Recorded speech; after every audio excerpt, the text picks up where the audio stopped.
welcome, folks. It's another episode of the Patriot Network. It's the 3rd of February, and we want to talk today about President Obama's new budget proposal that he's sending down to the Congress of the United States. But first, I want to give you our quote to start the day with, and this is from Samuel Langhorne Clemens, better known to most of us as Mark Twain.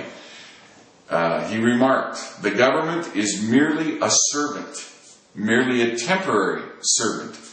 It cannot be its prerogative, the government's prerogative, to determine what is right and what is wrong, and to decide who is a patriot and who isn't. The function of government is to obey orders, our orders, not originate them." Food for thought as we talk today about the new budget proposed by the President. The President's proposed budget is for $3.8 trillion.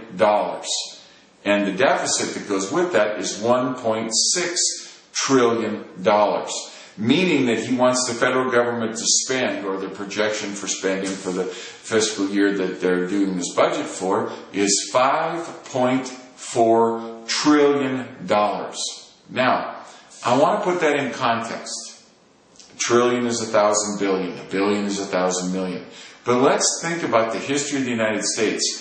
From 1776 till 1980, the entire federal debt of the United States totaled, 1776 up until 1980, our total federal debt totaled $800 billion.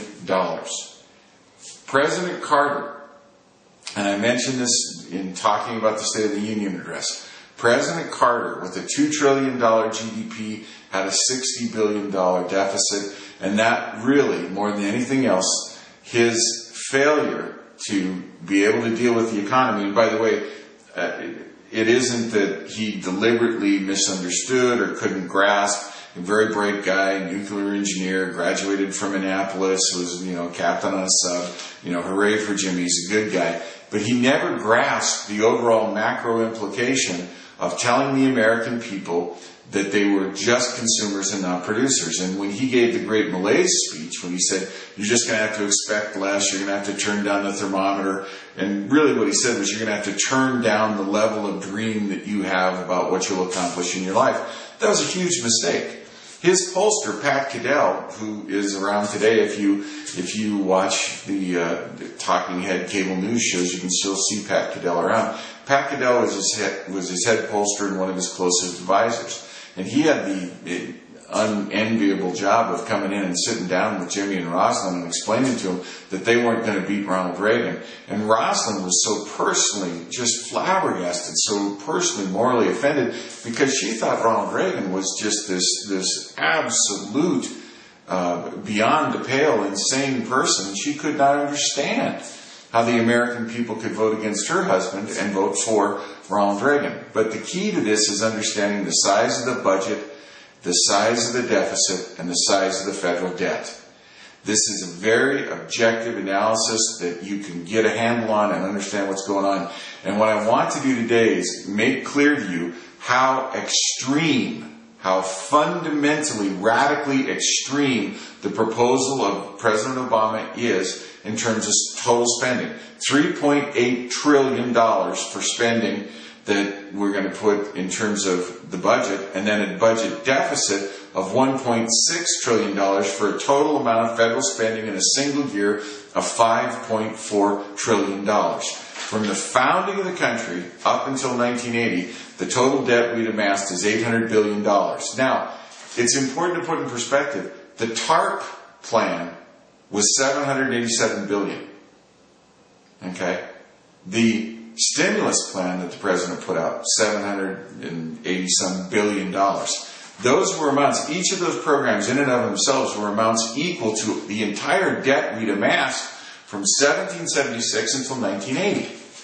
President Carter loses to then Governor Reagan because, as Pat Caddell sits him down and tells him, you've got a $2 trillion economy and a $60 billion budget deficit, and there's nothing we can do. The deficit is basically structural.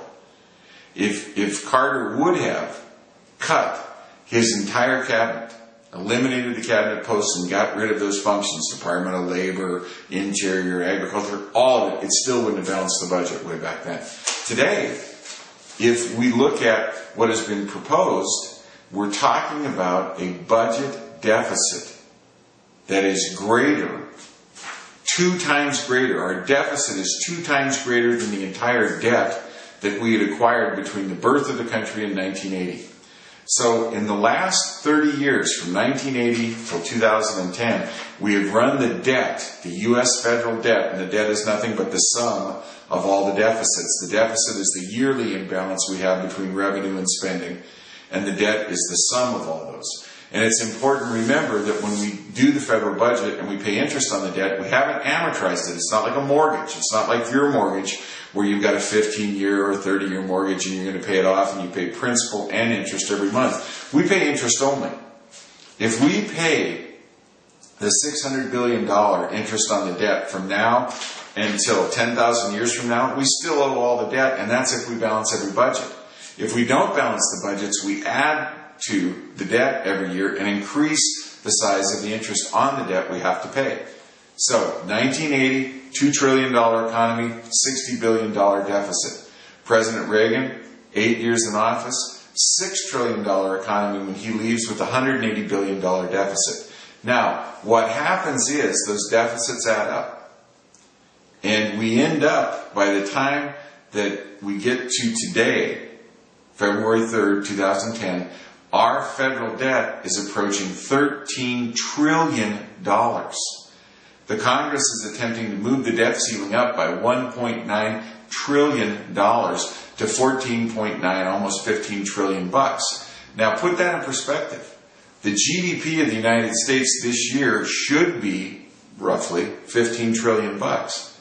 So in other words, we're going to owe in our federal debt the equivalent of what we make, the total sum of goods and services produced in a year inside the United States, netting out import and export. And what I want you to really think about for a second, we're going to do really 2, we'll do 2 on the budget proposal of the President today, but what I want to, we're almost out of time in this first one, so I want to leave you with this. We're heading toward a federal debt, the sum of all the deficits, of 15 trillion. On a yearly basis, the total economic activity of the United States is approaching 15 trillion, maybe 16 trillion, depending on how you want to count it. If we have more debt than we have economic activity, we're in the business of going bankrupt. And what do we do as the debt goes from 15 trillion to 30 trillion, which is the promise of the Obama administration? Over the next 10 years, they will double the debt from 15 trillion to 30 trillion. When we have a $30 trillion debt and our yearly interest on the debt payment goes to $1 trillion, $1.5 trillion, what do we do? What happens at the point when the Chinese, the Japanese, the British, the Americans don't want to buy treasury bills from the United States because they're $30 trillion in debt and there's no likelihood they can ever pay it off? The essential problem with the current budget, and we'll go through in the next episode, I'll talk about some of the specifics, but the real problem is the strategic problem of doubling the debt over the next decade. We cannot sustain levels of debt of this size. And even the Democrats, Senator Byron Dorgan from the Dakotas yesterday got up and said this budget is impractical, it's unsustainable, it will bankrupt our country. So where I want to leave you at the end of this episode is a $3.8 trillion budget plus a $1.6 trillion deficit means $5.4 trillion of spending, and that's not counting off budget items, the war in Iraq, the war in Afghanistan, Fannie Mae, Freddie Mac. So it's time to exercise some restraint. So what we're going to do is come back in the next episode and go into a little more depth on the budget, but I want you to get that we cannot politically, socially, realistically push this budget forward. This budget is delusional.